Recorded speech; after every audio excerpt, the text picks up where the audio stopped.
India under Modi's leadership has always been a puzzling country. When Russia and Ukraine were locked in a stalemate with the risk of Russia being jointly crushed by the West, it chose to abandon its longtime master and, like a stray dog, sided with the West. Modi visited Kiev and put on a big show of friendship with Zelensky.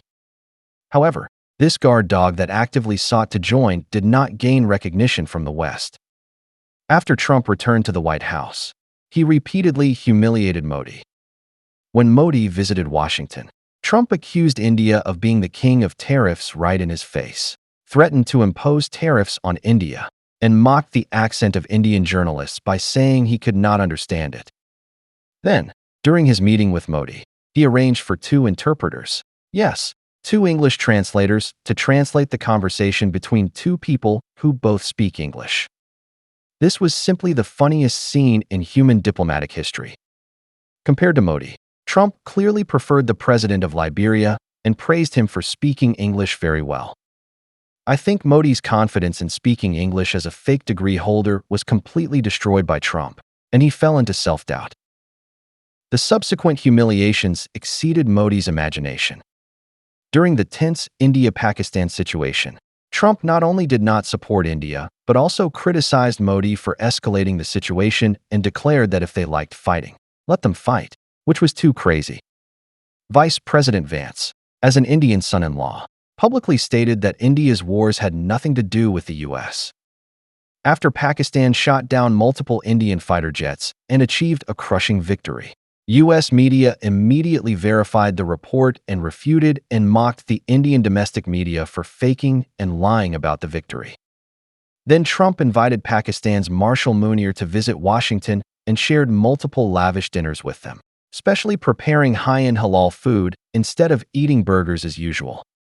He even returned early from the G7 summit in Canada to dine with Munir again because he urgently needed intelligence on Iran to decide whether to allow Israel to expand the war. Afterward, Trump declared on multiple occasions that it was he who organized the expansion of the war, which was denied by the Indian side. Trump, furious from embarrassment, imposed a 50% tax on India and levied high fees on H-1B visas, precisely targeting Indian immigrants.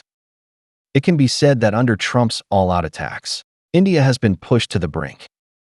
My suggestion is that Modi admits defeat, goes to Washington to kiss Trump's ass, accepts unequal treaties, and then admits to the Indian people that his incompetence and stupidity led India to today's dead end, resigns as prime minister, and lets people with normal minds lead the country. This would damage Modi's and BJP's interests, but India could secure survival space under the stick of its U.S. master. Indians could continue to get H-1B visas, dominate Silicon Valley, and remit precious foreign exchange every year to pay for the huge trade deficit with China. After all, without dollars to buy enough Chinese goods, machinery, and raw materials, India's industrialization process would stall. But when national interests clashed with personal interests, Modi chose to maintain his and BJP's private gains and picked the most foolish path, confronting the U.S. head-on and switching masters again. He first went to Tianjin to kiss Xi Jinping's ass, which I mocked as unlikely to yield substantial progress. China neither trusts India nor can compensate for the huge losses from losing the U.S. Trump holds many trump cards against India. India is not China's core ally. It is just a stray dog, and China will not help it. But Modi definitely cannot tell the truth to the public. He cannot let the tough image he has built over the years be damaged. So his brain came up with another wild idea: to improve relations with Russia and have his former master help him confront the U.S. Russia is in a tough spot now. If India is willing to continue buying Russian oil to sustain Russia's war economy, Putin would be very happy. As for what Russia can help India with, that remains unknown. What Putin says about possibly buying more Indian agricultural products and other goods is just diplomatic rhetoric. Russia's economy is bad now, and the public faces great living pressures. They will only buy cost-effective products, which are those from China. Russia does not lack agricultural products. It is an agricultural exporter. How could it possibly buy overpriced agricultural products from India's smallholder economy? Moreover, Putin is not stupid. Modi is privately negotiating with Trump, and once they reach a compromise, a stray dog like Modi could abandon Russia again at any time and kiss Trump's ass.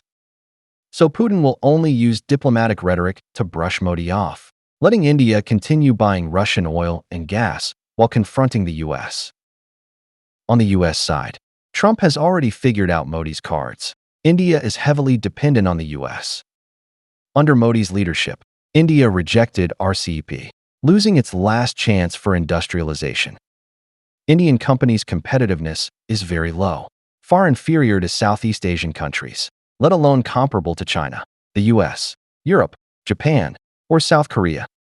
During the Biden and Democratic administration, India's status as a democratic country gave it many trade preferences, allowing India to maintain a large trade surplus with the US. At the same time, India obtained massive US dollar foreign exchange every year through immigrant remittances and huge scams. The Indian government's credibility is extremely poor, already leading Chinese companies to refuse to invest in India. Only US companies like Apple are willing to develop the Indian market to diversify supply chain risks out of fear of trade wars. If Trump cuts off these funding channels, India's economy would basically freeze up. The Indian government is already saddled with huge debts, with about 1/3 of fiscal revenue used to pay interest. If exports and foreign remittances are hit hard, it could go bankrupt at any time. So the US is in no hurry. It just needs to maintain high pressure on India, stabilize China to prevent it from helping India, then brew a cup of coffee and wait for India to surrender. In fact, given India's current situation, no matter which path Modi chooses, it will face enormous pressure. Modi is not a mature politician. He is a poor imitator of Mussolini. The Bharat Void empire he promotes is far less real than the Roman Empire. His eloquence, personal charisma, and cognitive level are also far inferior to Mussolini's. Under Mussolini's rule, Italy's military was very weak in combat, but he found a powerful master, Hitler and his Third Reich. Poor India has no powerful empire willing to accept and protect it. Instead, it directly faces the danger of being surrounded on three sides by China, Pakistan, and Bangladesh. When Pakistan humiliates India, its imagined US master actually applauds and cheers. In the coming years, India will be gradually marginalized in international affairs until Trump steps down, and Modi will then face elections. Modi has a very high degree of control over Indian media, and he also has a very foolish, brainwashed base. These voters are willing to believe every lie Modi and BJP tell, refreshing videos from clowns like Paki Sharma and Arnab Goswami every day to comfort themselves. For India as a country, this is very tragic. Modi's existence has seriously threatened India's national interests. He not only missed the huge historical opportunities brought by the US-China competition, turning India into an international orphan. Even worse, under Modi's foolish policies, it may be excluded from the global division of labor system and become an economic island and information island.